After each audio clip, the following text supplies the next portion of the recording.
Coffee spilled That across the ring. linoleum floor, My father pooling had near one a pair exactly of like polished it. Italian leather shoes. Sophie scrambled to clean the mess, her tired eyes catching a heavy platinum ring on the man's hand. She whispered the innocent words that would shatter 2 decades of carefully buried secrets and awaken a sleeping empire. Rain battered the greasy window panes of Sal's all-night diner on Wabash Avenue, distorting the neon glow of the streetlights into streaks of fractured crimson and gold. It was 3 a.m. in Chicago, the hour when the city's ghosts crawled out from the sewers to mingle with the insomniacs. Arthur Costello sat in the back corner booth, his broad shoulders resting against the peeling red vinyl. He was a man composed of sharp angles and cold calculation, the undisputed head of the Costello syndicate. Tonight, however, he was just a tired man seeking refuge in the bitter sludge of diner coffee. Across the room, his bodyguard Gabriel sat near the entrance, pretending to read a newspaper while his eyes tracked every shadow that moved past the glass door. It had been a long, brutal week. The ongoing turf war with the Romano family had cost Arthur 2 warehouses, 4 loyal men, and whatever little sleep he usually managed to salvage.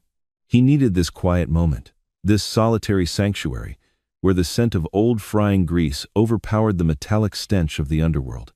Sophie Bennett wiped her hands on a stained white apron, suppressing a yawn that threatened to crack her jaw. At 22, she was carrying the weight of a lifetime. Between her mother's mounting medical bills and the suffocating rent for their cramped apartment in Pilsen, working the graveyard shift was not a choice. It was survival. She picked up the aluminum coffee pot, her sensible sneakers squeaking against the damp floor as she made her rounds. She approached the man in the back booth. He was a regular of sorts, appearing randomly every few months, always between 2 and 4 in the morning. He tipped exorbitantly, spoke in a gravelly, quiet voice, and wore suits that cost more than she made in a year. Sophie didn't know his name, nor did she want to. In Chicago, you learned early that curiosity was a luxury the poor could not afford. "Refill, sir?" Sophie asked, offering a polite, exhausted smile. Arthur looked up, his deep-set gray eyes locking onto hers. There was a profound exhaustion in his gaze, a hollow emptiness that made Sophie instinctively take a half-step back. "Please," he murmured, his voice a low rumble over the hiss of the diner's ventilation system. He shifted his arm on the formica table to make room for her to pour. As he did, his cuff-linked sleeve pulled back, revealing his left hand. Sophie leaned in, tilting the heavy pot, but her hand trembled. A splash of scalding black coffee missed the rim of the porcelain mug, splattering onto the table and dripping down toward his pristine leather shoes.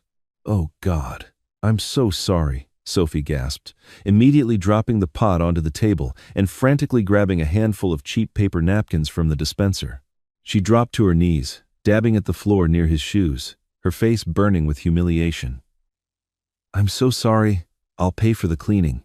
It's just been a long night." "Leave it," Arthur said, his tone devoid of anger. He reached down, grasping her forearm to stop her frantic scrubbing. His grip was surprisingly gentle, yet unyielding. As his hand closed over her wrist, Sophie froze. Her eyes were suddenly transfixed, not by his grip, but by the heavy piece of metal resting on his ring finger. It was a massive, custom-made platinum signet ring. In its center sat a smooth piece of black onyx, and embedded within the stone was a silver crest, a chimera with a broken wing, clutching a singular rose in its jaws. Sophie's breath hitched. She blinked, staring at the ring as if it were an apparition. The details were too precise, too completely identical to the one object she had spent her childhood marveling over in secret. "Is there a problem?" Arthur asked, narrowing his eyes as he noticed the blood drain from the young waitress's face. He let go of her arm, sitting back, instantly on high alert. Across the room, Gabriel folded his newspaper, his hands subtly drifting toward the inside of his jacket. Sophie stood up slowly, her mind racing, clutching the damp napkins against her chest. She looked from the ring to Arthur's hardened face, her heart hammering against her ribs.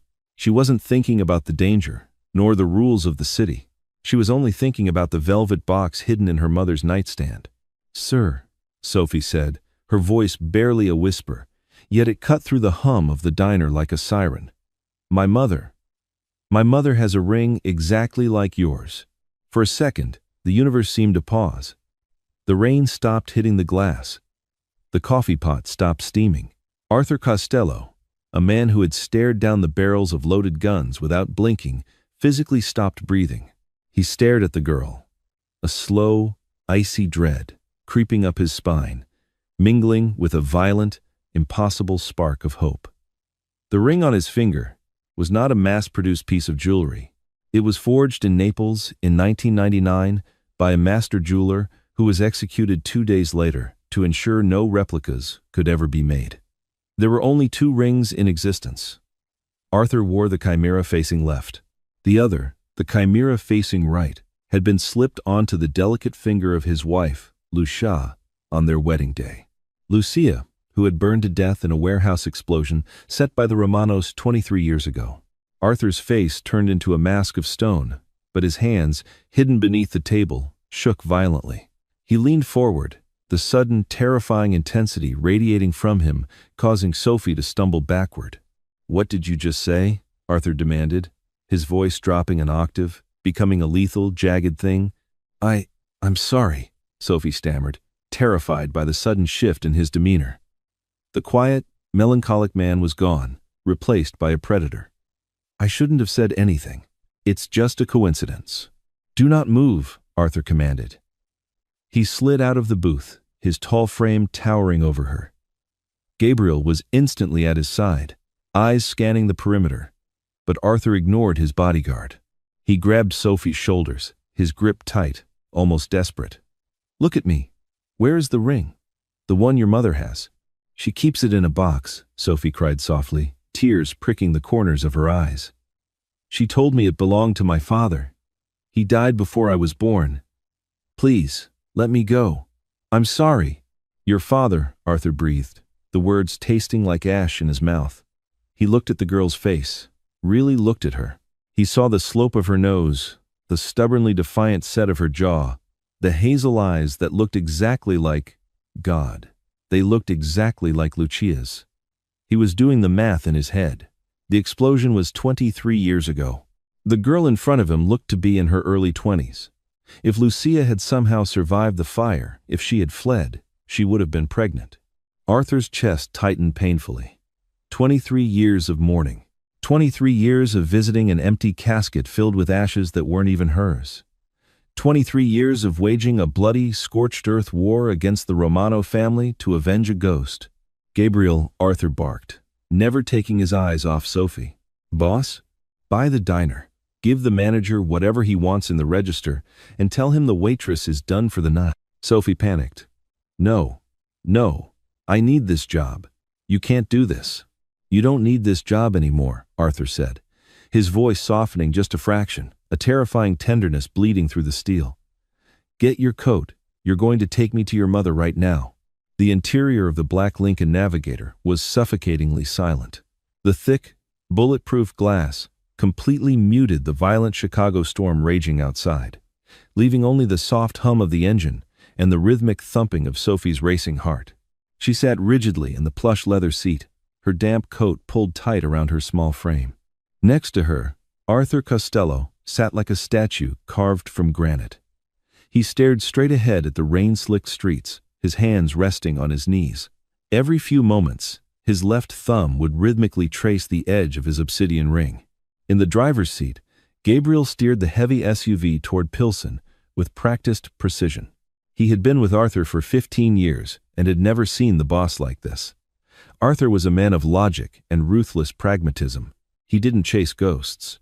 Yet, here they were, speeding through the night, based on the panicked stammering of a diner waitress. "What is your mother's name?" Arthur asked suddenly, breaking the silence. He didn't turn his head. Sophie swallowed hard. Her instincts screamed at her to lie, to open the door at the next red light and run. But the men in the front seat radiated an authority that told her running would be fatal. "Laura," she whispered. "Laura Bennett." Arthur closed his eyes. Laura, not Lucia. A fake name. A fresh start. It made sickening sense. If Lucia had survived the ambush that night, she would have known that staying with Arthur meant a life in the crosshairs. The Romanos had targeted her specifically to break him. If she realized she was pregnant, The instinct to protect her unborn child would have overridden everything else. She would have used the chaos of the fire to disappear into the ash, letting him believe she was dead. The betrayal stung, a hot, searing pain in his chest, but it was quickly eclipsed by a tsunami of frantic, desperate hope. She was alive. The woman he had loved with a dangerous, all-consuming passion was breathing the same air in the same city.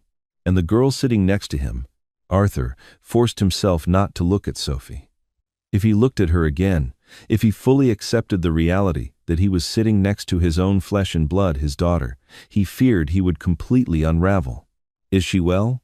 Arthur asked, his voice strained. "Your mother?" Sophie hesitated, confused by the sudden vulnerability in this terrifying man's voice.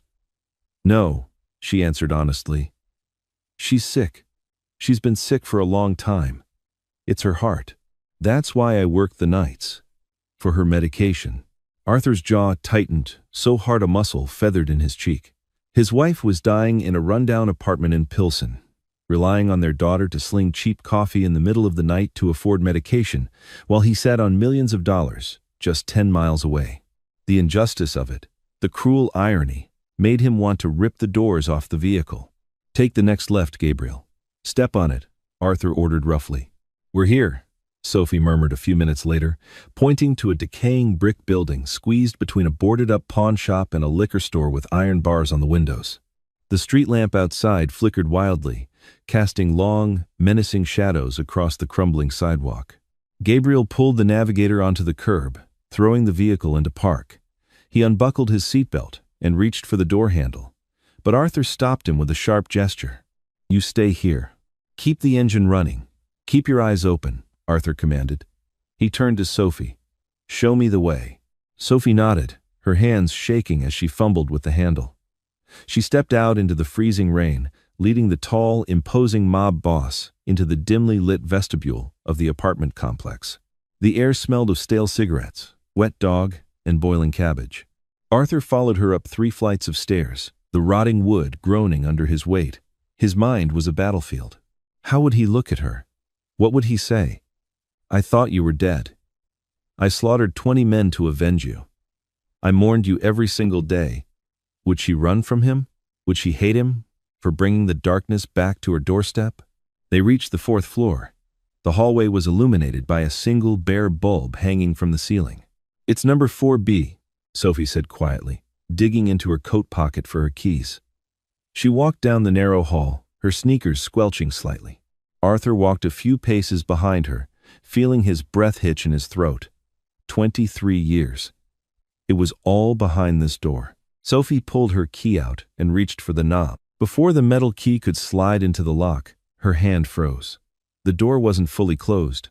It was sitting ajar by about an inch, the lock splintered, the cheap wood around the hinges cracked. Arthur's instincts, honed by decades of paranoia and violence, flared instantly. The romantic reunion shattered, replaced by cold, hard adrenaline. He stepped forward, grabbing Sophie's shoulder and violently yanking her behind him, shielding her body with his own. With his right hand, Arthur drew a suppressed 9mm pistol from the holster beneath his jacket in a single, fluid motion. He pushed the door open with the toe of his shoe. It swung wide, hitting the interior wall with a hollow thud.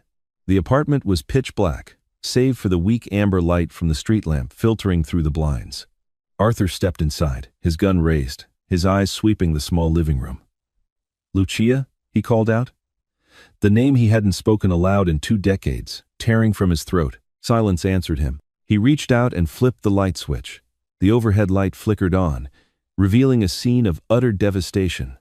The small, modest apartment had been completely ransacked. The sofa cushions were slashed open, cheap stuffing spilling onto the worn carpet like fresh snow. The coffee table was overturned, shattered glass from a broken lamp glittering on the floor.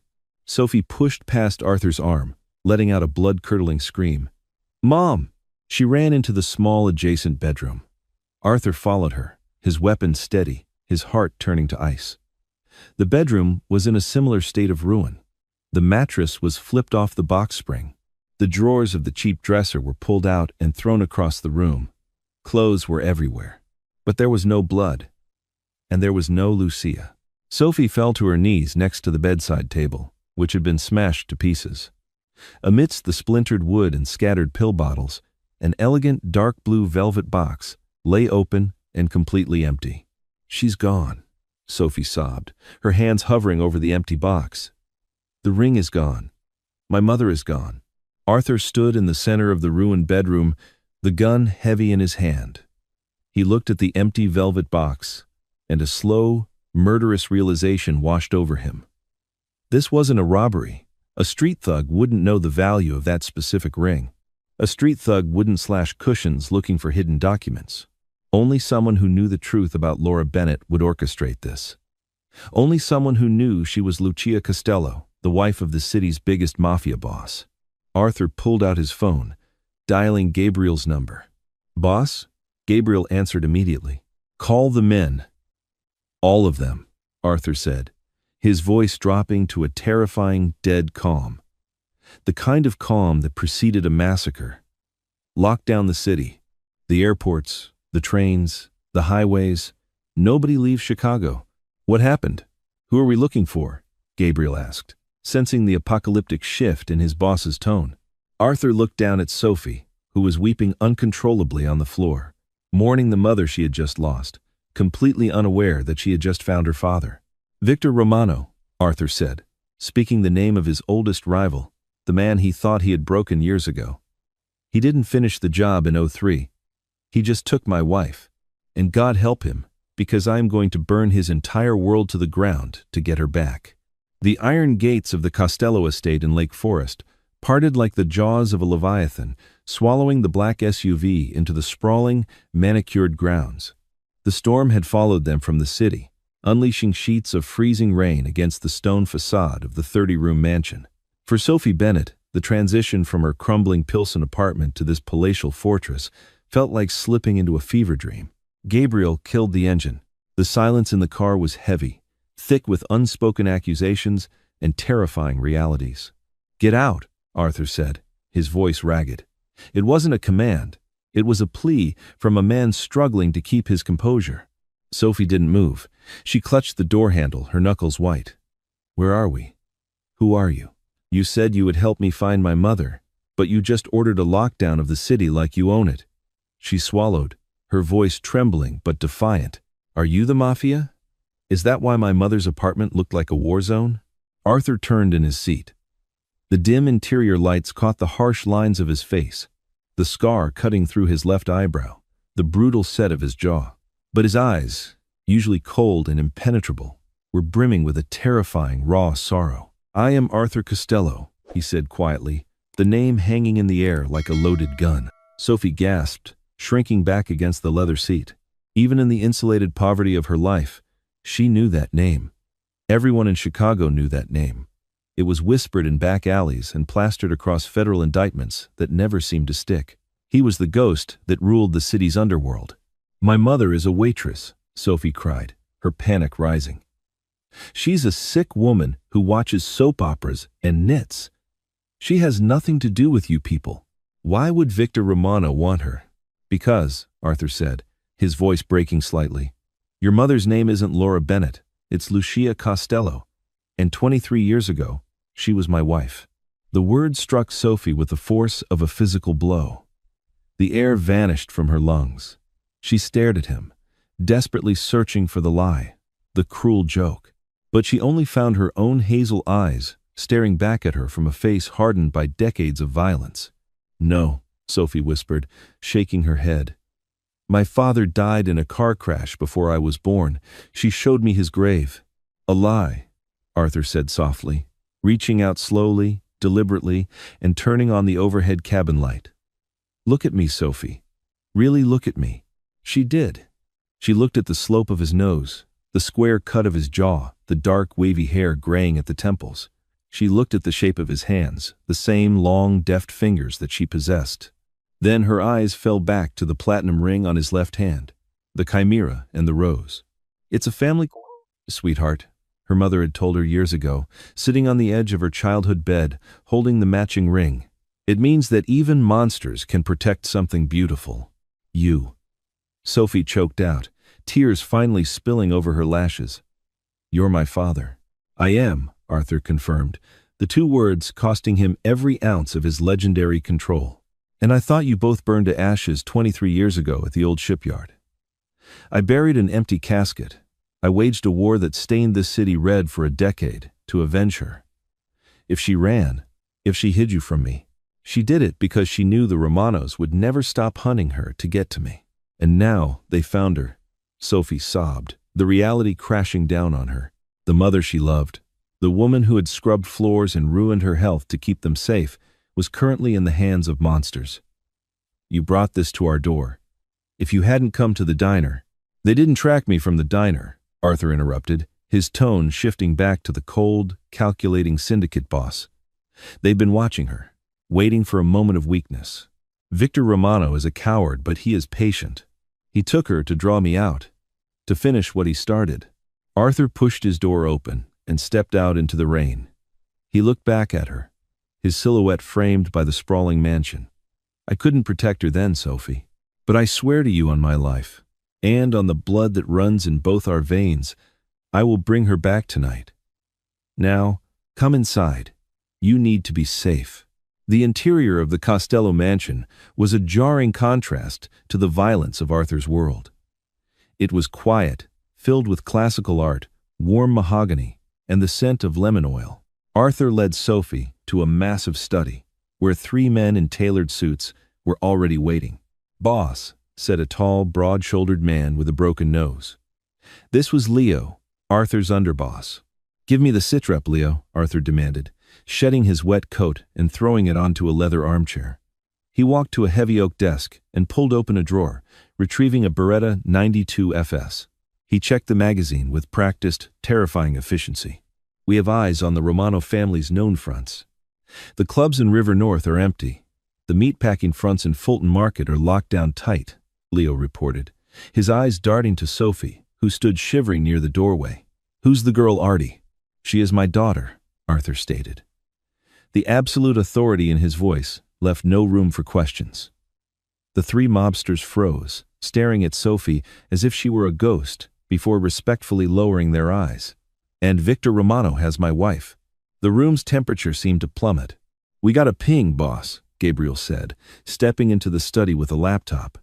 He placed it on the desk. "One of our rats inside Victor's crew just sent a panic text. He said Victor moved a high-value package to the old industrial laundry facility out in Cicero, the one off South Laramie." Arthur stared at the screen. The industrial laundry facility. It was a massive concrete labyrinth, heavily fortified and practically soundproof. It was exactly the kind of place Victor would choose for a final stand. "Gather the strike team," Arthur ordered, his voice echoing with lethal intent. "Suppressors on everything. We go in quiet, we clear the rooms, and we don't leave a single Romano man breathing. If Victor is there, I want him alive. He's mine."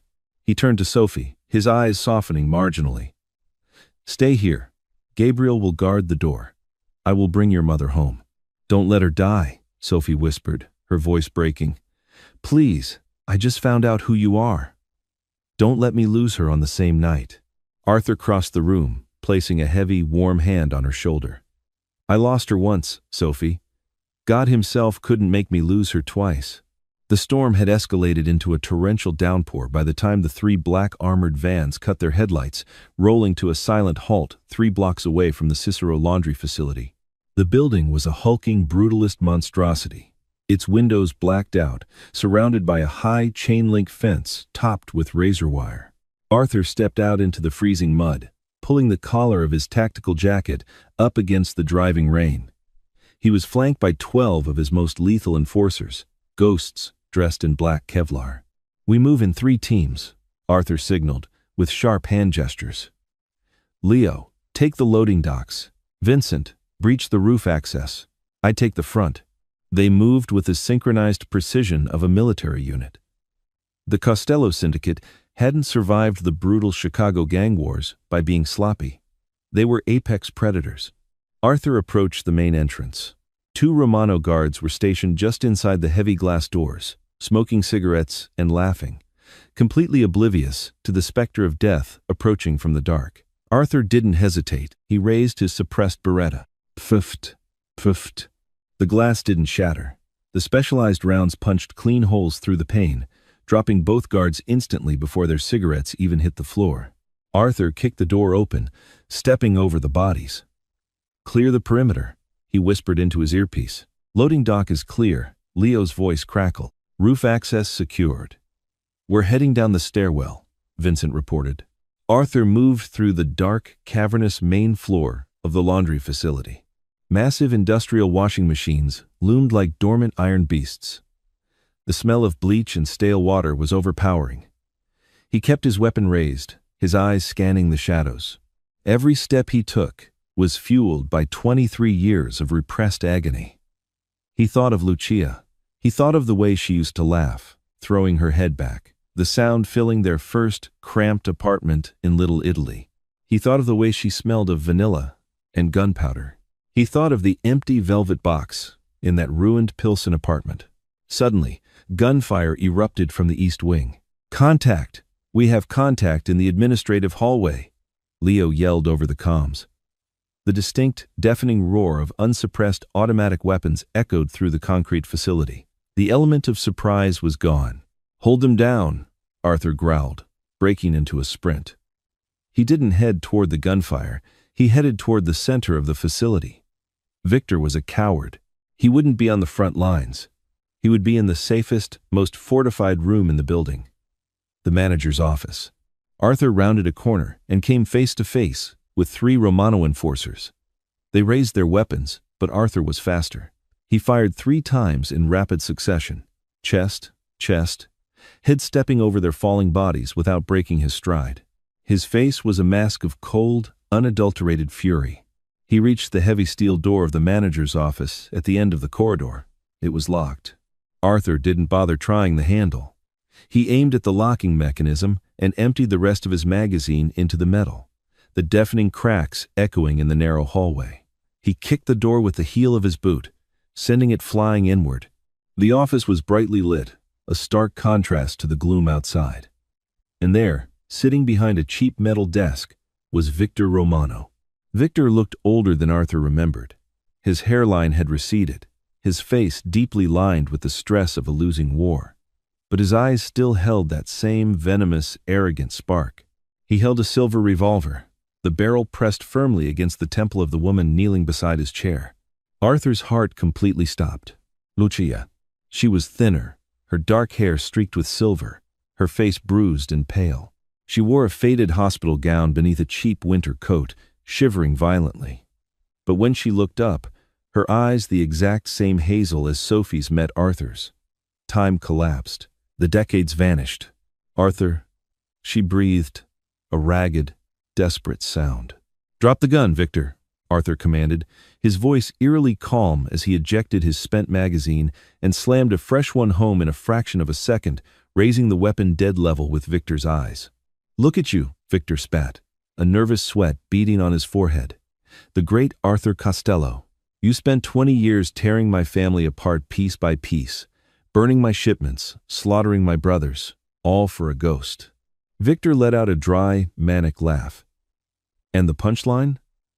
The ghost was just hiding in Pilsen, playing house." "I won't tell you again, Victor," Arthur said softly, his finger tightening on the trigger. "Take the gun off my wife." "Or what?" Victor sneered, though his hand trembled slightly against Lucia's head. "You shoot me." My finger twitches, and she paints the floor. "I didn't grab her to kill her, Artie. I grabbed her to watch you beg. I want my territory back. I want the docks, I want the River North clubs, and I want a safe passage out of Chicago. You sign it all over right now, or you can bury her for real this time." Arthur stared at Victor, his mind racing through trajectories, calculating the tension in Victor's trigger finger, the angle of the shot. It was too risky. If he missed by a millimeter, Lucia died. "You think I care about territory?" Arthur asked, taking a slow, deliberate step into the room. "You think I care about clubs and docks? You took the only thing in this world that mattered to me. And you think you're walking out of here with a real estate deal? Stop walking." Victor screamed, panic finally breaking through his arrogance. He jammed the barrel harder against Lucia's temple. She let out a sharp cry of pain. That sound, Lucia's cry, snapped the last thread of Arthur's restraint. He didn't shoot Victor.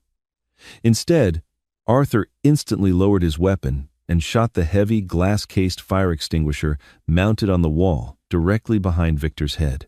The pressurized tank exploded with the force of a bomb, sending a blinding, deafening cloud of thick white chemical foam erupting into the room. Victor screamed, blinded and startled by the blast, his grip faltering for a microsecond as he instinctively recoiled. In that microsecond, Arthur crossed the room. He didn't fire his weapon through the smoke. It was too dangerous.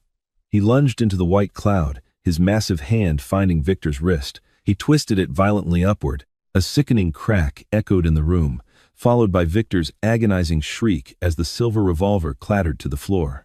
Arthur grabbed Victor by the throat, slamming him backward onto the metal desk with bone-shattering force. He pressed his forearm against Victor's windpipe, completely cutting off his air, while his other hand brought the Beretta up beneath Victor's chin. The white chemical smoke began to settle, revealing the pure, murderous intent in Arthur's eyes. "You don't get a deal," Arthur whispered, the words a death sentence. "You get to go to hell, and tell your brothers that Arthur Costello sent you." He pulled the trigger. The deafening silence that followed the gunshot was heavier than the gunfire that preceded it. Arthur stood up slowly, stepping back from the desk. The leader of the Romano family was dead, and with him, a 20-year war finally burned itself out into ash. Arthur let his gun drop to his side, his chest heaving. He turned around slowly. Lucia was still kneeling on the floor, covered in white foam, shaking uncontrollably. Arthur dropped to his knees in front of her. He didn't care about the blood on his hands or the ruin around them. He reached out, his hands trembling violently, and gently cupped her face. She flinched for a second, a conditioned response to violence, before she leaned into his touch, letting out a choked sob. "Lucia," Arthur choked out, tears finally breaking through his iron facade, cutting clean tracks through the soot on his face. "My God, Lucia."